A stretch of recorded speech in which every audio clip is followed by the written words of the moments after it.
E aí, pessoal da área da solda, tudo bem com vocês? Estou começando um canal aqui no YouTube. Gostaria de estar passando alguns conhecimentos para vocês, só que assim, estou aqui para aprender também, tá? Contar minha trajetória bem rápida aí na solda. Comecei na solda através de cursos, fiz 2 cursos, um de mag e um de eletrodo. Na verdade, eu fiz um de mag, comecei a trabalhar e eu fiz um de eletrodo depois. Trabalhei na área de solda por 5 anos, mais ou menos ali de 5 a 6 anos, na prática, ali soldando no dia a dia. E depois disso eu parti para a área teórica, que é uma área que eu gosto bastante. E até hoje eu estou aí na área de apoio, na área ali de soldagem, tá? Depois disso eu fiz alguns cursos voltados aí para a parte teórica. Agora voltando ao assunto do vídeo. Quero falar aí sobre o eletrodo revestido. Estou aqui na minha mão com o eletrodo da Gerdau, um 6013, é o eletrodo revestido 2,5. Os eletrodos são tudo muito parecido com esse, tá? Muda um pouco a espessura, a marca e ali acaba mudando a cor também dele por causa da composição, tá? E aqui nós temos um eletrodo, como eu disse, um da Gerdau, uma marca aí bem consolidada no mercado de solda. E eu vou começar a falar sobre as partes dele. No eletrodo nós temos 2 partes. Essa primeira parte metálica a gente chama de alma do eletrodo. Essa parte é a parte que vai ser derretida e vai se fundir a peça que a gente vai estar soldando. No caso, a gente chama de metal base. Essa parte azul, como eu disse, pode ser de outras cores em alguns outros eletrodos. Até mesmo o 6013 você encontra bastante cinza dele de outras marcas. Essa parte aqui é o revestimento dele. Esse revestimento ele vai proteger a poça de fusão para depositar o metal. O metal vai sendo depositado, isso aqui vai sendo queimado junto por causa da eletricidade. A eletricidade vai esquentar ao ponto de fechar um arco elétrico ali. Na verdade, o arco elétrico que vai ser fechado e vai gerar o calor. E durante essa queima aí do eletrodo, vai sendo queimado junto o revestimento dele. Esse revestimento gera proteção. Não só a proteção, ele tem algumas outras funções, tá? Depois a gente fala um pouco mais disso num próximo vídeo, provavelmente, tá?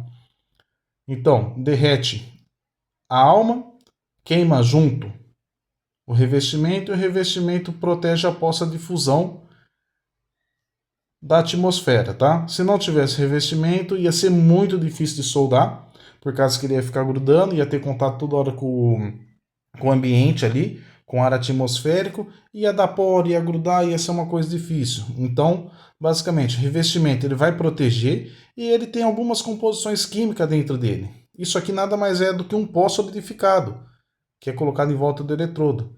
E isso aqui ele garante ali uma qualidade boa de solda, ele garante acabamento, ele garante ali a deposição de alguns materiais químicos, que aumenta a resistência, aumenta a força de tração, ou até mesmo facilita ali a abertura do arco, tá? O eletrodo, ele é bem simples de estar utilizando. Existem algumas contas que eu vou falar para vocês. Não é para ser levado ali a 100% à risca, por causa que tem muita coisa que varia, mas dá para tirar uma base muito boa. Um exemplo, a medida do eletrodo, 2,5. Nesse caso é um eletrodo 2,5. A conta básica é de 60 amperes, desculpa, 60 amperes para cada milímetro de eletrodo. Então aqui nós temos o eletrodo 2,5, 60, 120 e mais 30, 150 amperes. Seria ali uma regulagem ideal, tá? Só que a gente começa alguns problemas. Pode ser que seja muito essa amperagem. Pode ser que o eletrodo esteja danificado, ou tipo a máquina esteja com algum dano também, e a gente não consiga chegar nessa 150 e ficar bom. Não é uma certeza. Aí teria que regular a máquina. Como regular a máquina? Pega uma peça que não é a que a gente vai soldar, abre o arco elétrico e vai regulando, vai regulando. A segunda conta, existe uma regrinha que o movimento do eletrodo, esse movimento que você faz na hora de soldar, no caso o eletrodo trabalha com ele puxando, né? A gente faz isso aqui. Algumas pessoas, na verdade, fazem isso. Esse movimento ele não pode ser 3 vezes maior que o diâmetro do eletrodo. Que nem o eletrodo 2,5 teria que ser de 7,5 no máximo esse movimento. Para garantir a qualidade, evitar a inclusão de escória, tá? São essas 2 contas que eu lembro de cabeça. Agora falando um pouco aqui sobre a nomenclatura dele. Esse eletrodo, como eu disse, é um 6013. Existe alguns com outras nomenclaturas. Você pode pegar um eletrodo 7018, por exemplo. Então vamos falar o que significa.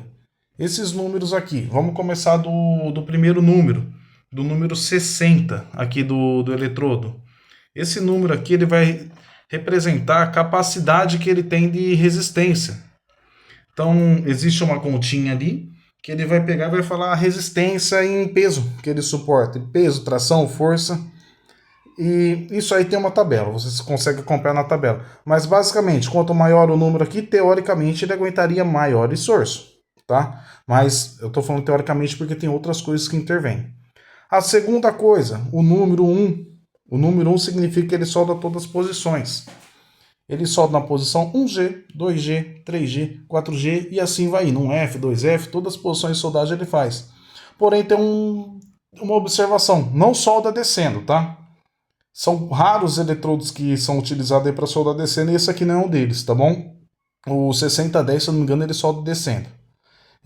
Em arame de solda, você utiliza o 76, dá para soldar descendo também. Só que assim, normalmente tem regras que você tem que seguir. Não é pegar e, vou meter o louco, vou soldar descendo, tá bom?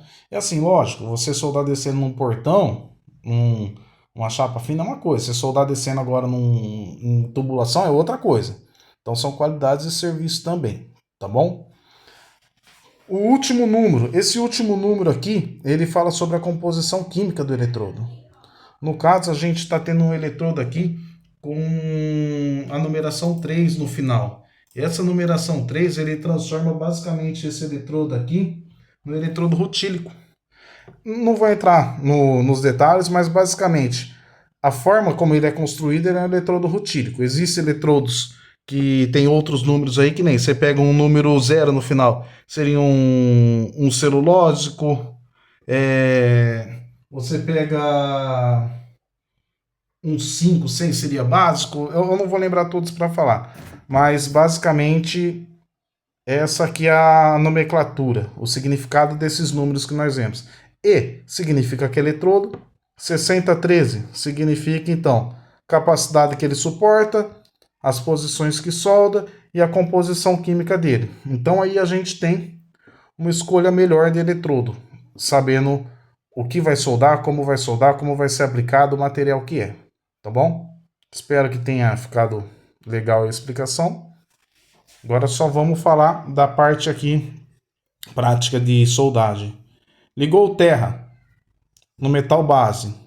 Ligou o porta-eletrodo aqui, ele já está energizado. Se a máquina estiver ligada, ele está energizado. Posso abrir o arco com ele aqui? Pode. Você dando com a luva, você abre o arco, vai ter uma estabilidade melhor. Começou a queimar, começou a aproximar da mão, você tira a mão e vai finalizando a solda somente com uma mão. Faltando aqui uns 3 dedos do alicate de solda, a gente para a solda e vai sobrar um pedaço de eletrodo. Esse pedaço ele é descarte, tá?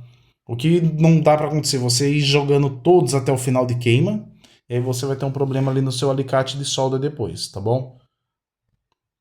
O movimento, o eletrodo ele é puxando, movimento até 2 vezes, 3 vezes aí o diâmetro do eletrodo. O que mais que daria para me falar? A regulagem eu já falei, tem uma continha ali também, mas você tem que ir testando. Então basicamente é isso. Espero que tenha sido bem explicativo. Não é um vídeo assim tão voltado para prática, tá? Até mesmo porque inacreditavelmente eu não tenho máquina de solda aqui. Eu dei umas aulas de solda, tudo, mas máquina de solda não tem que comprar uma para mim. Beleza? Mas eu vou comprar uma da hora. Isso aí, pessoal.